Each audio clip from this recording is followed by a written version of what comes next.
In about 1970, I had a young client that was part Indian, part Hispanic. He didn't really know quite who he was or what he was, and he was really conflicted. But he was a nice guy, and he was hanging out in Boulder, and a little bit of a young Turk, I guess you would call him.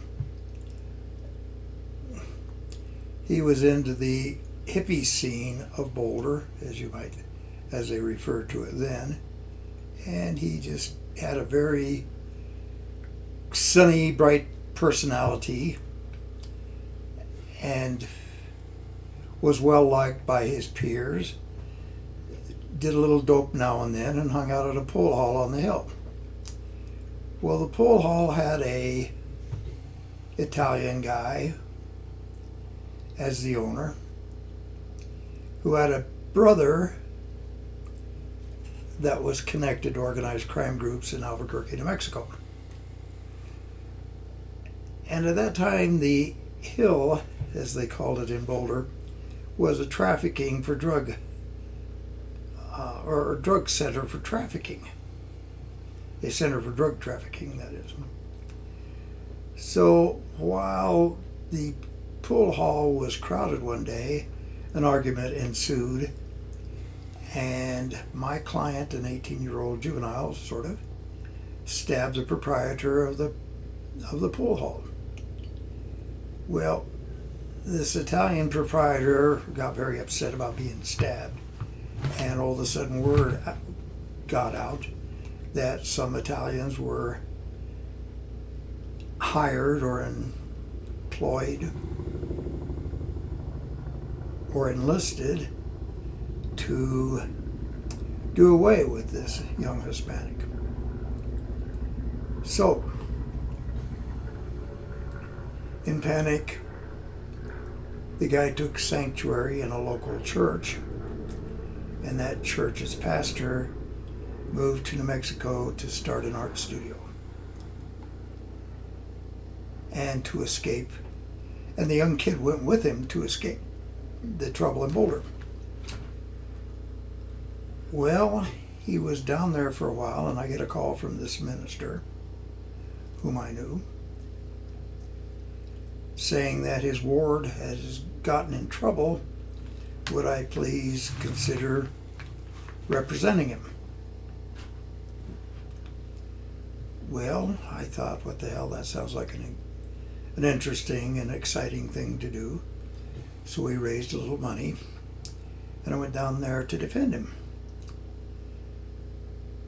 Now, about this time, there was various rumors floating around Boulder that the drug trafficking, particularly in marijuana in Boulder, was not what it seemed to be.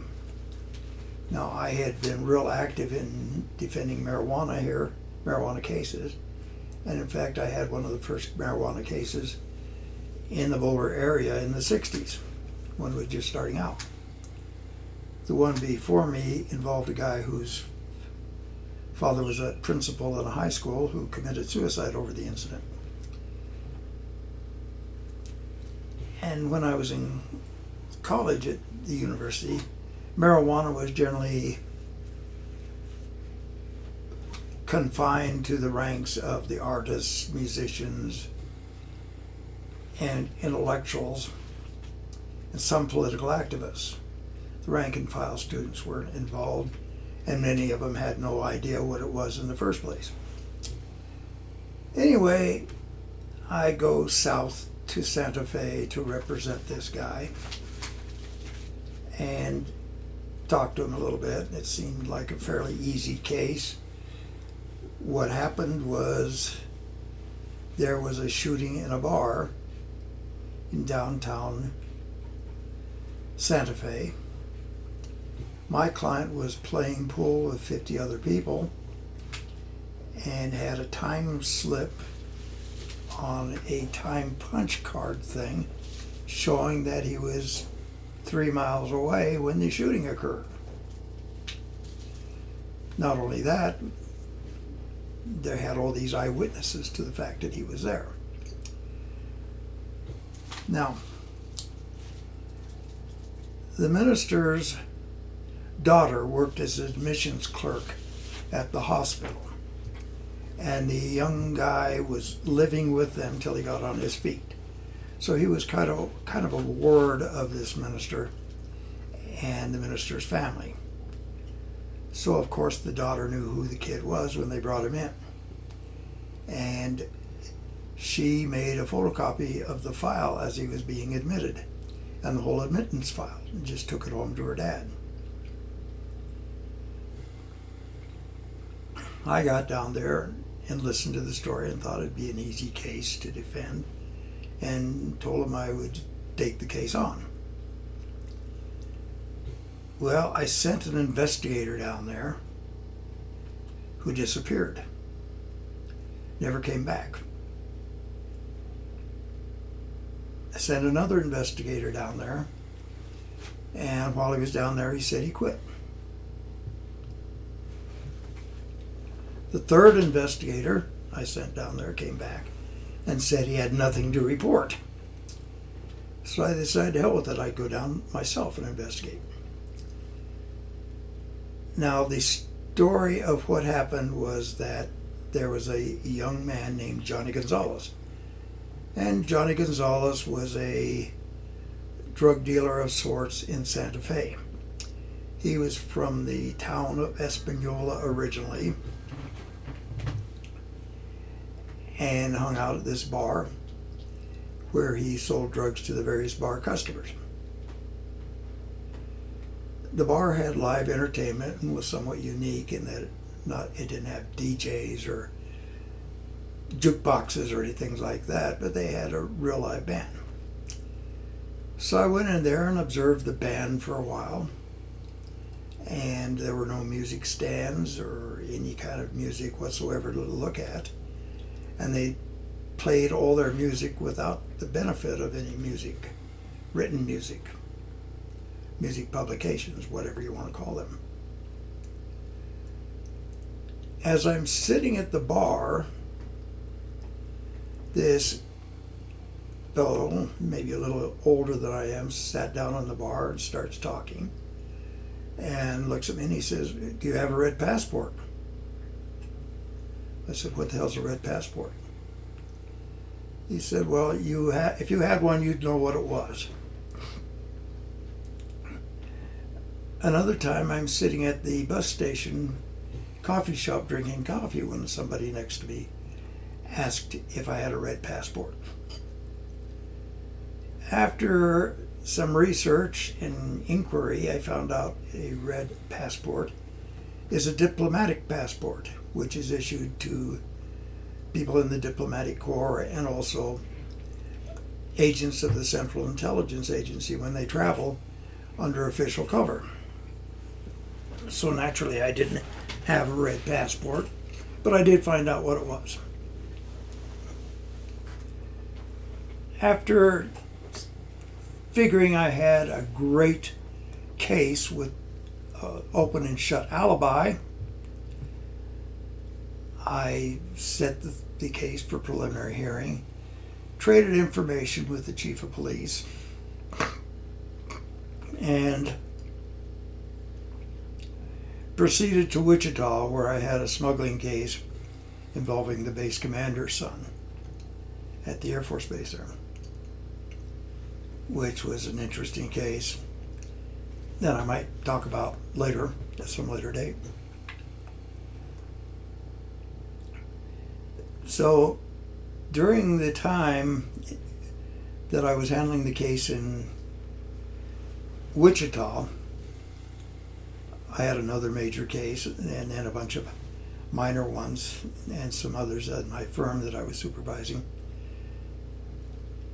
But I went to a pretrial motion in Wichita in front of Judge Brown, and I got a call from New Mexico saying that they had changed the charges on my New Mexico client to attempted murder, and that they said that the shooting had occurred an hour later at a time in which my client had no alibi because it showed he left the pool hall at a certain time, and if the shooting occurred an hour later, he was in the process of going home, but it wasn't nearly that far. It wasn't an hour's walk from the pool hall to the home, which blew my alibi. So I explained to the judge I'd like a continuance on the hearing and told him what was happening in New Mexico. He granted the continuance, and I hopped a plane to New Mexico. Now, one of the things that was essential at that time for most defense attorneys is that we had our own intelligence network. You about needed to, because it was a political game as much as anything. And politics really meant a lot as far as disposition and procedures in the cases. There was a change of administration at that time. Richard Nixon became the president.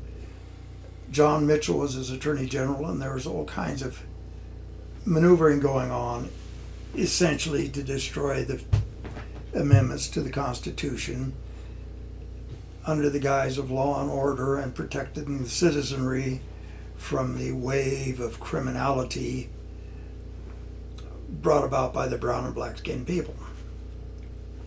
This is called law and order.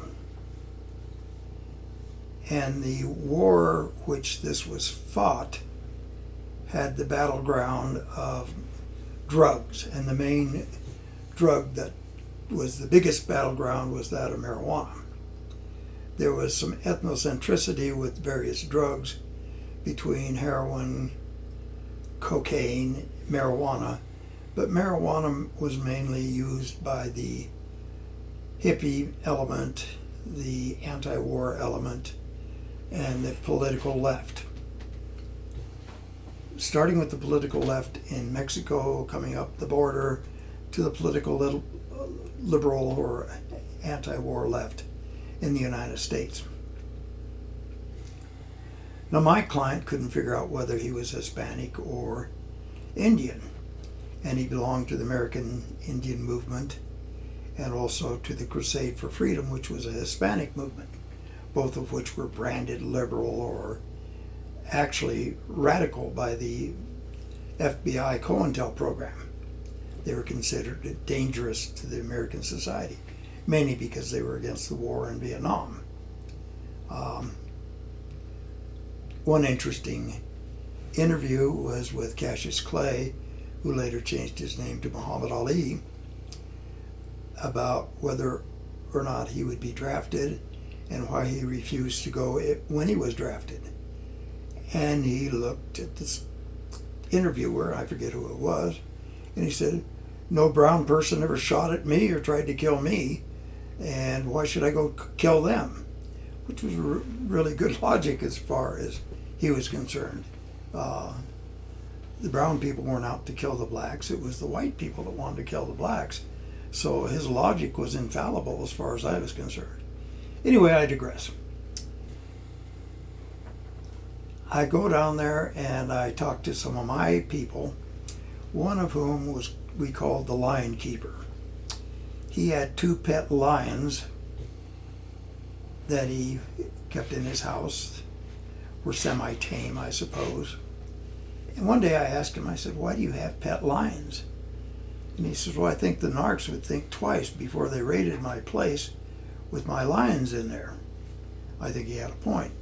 But one day, one of his lions got loose and hopped on a tourist car up the canyon in which he lived, right next to the local fire station. Unfortunately, the old guy driving the car had a heart attack and went off the road, and my client had to move out of Colorado very quickly. So he packed up his lions and moved down to Chama, New Mexico. Mainly he was a fairly large-scale marijuana distributor. And back then, both ideologically and technically and other ways, heroin dealers and marijuana dealers were at war. The marijuana dealers were in a political movement. The heroin dealers were into drug sales for making money and profit. A lot of the marijuana dealers back then were a member of various movements, and many of them gave away as much marijuana as they sold. In fact, one of my clients every Friday drove by a local bar in Boulder and threw a kilogram of marijuana out a window against the building, and it busted open the packet, and all the hippies would run trying to get their free marijuana, inundating the place with dry souls craving the weed, so to speak. But anyway, the marijuana people kept really good track of what the heroin people were doing and vice versa. So I explained my problem to him, and I says, I can't understand what the hell's going on in Santa Fe. They changed the time of the crime occurrence. The victim lived. The alibis were stupid, and my investigators kept getting threatened. In fact, I was in the bar talking to or interviewing witnesses, and somebody asked if I had a red passport, whatever the hell that was. He said, well, I'll get back to you in a little bit. Give me a call from Boulder in a few days, and I'll see what I can find out. Well, I called him from Boulder 4 days later, and he says, I can't talk on the phone, get down here, which I did. So in the next chapter, I'll tell you what happened. This is Dennis Blewett signing off.